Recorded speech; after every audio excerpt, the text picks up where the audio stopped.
টার্মিনালে আছেন সহকর্মী মনির হোসাইন। ঈদযাত্রার খবর জানতে সরাসরি যাচ্ছি তার কাছে। মনির,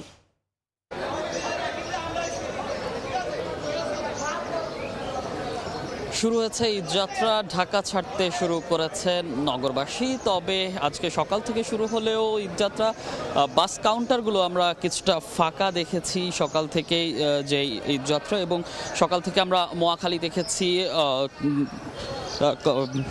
এবং যেই এখন আছি গাবতলী বাস কাউন্টারের যে চিত্র আসলে সেটি কিছুটা ফাঁকা ছিল।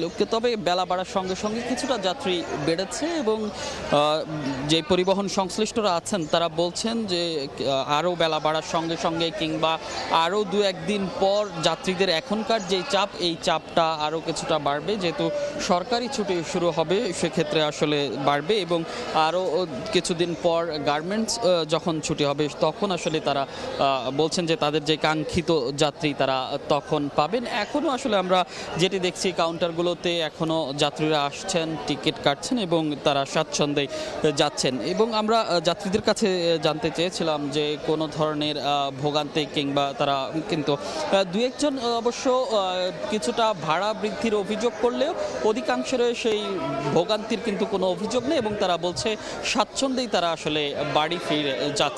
তো গাবতলী বাস টার্মিনাল থেকে সড়ক পথে ঈদযাত্রার এই ছিল আমার কাছে সবশেষ। গাবতলী বাস টার্মিনাল থেকে সরাসরি যুক্ত ছিলাম সহকর্মী মনির হোসাইনের সঙ্গে।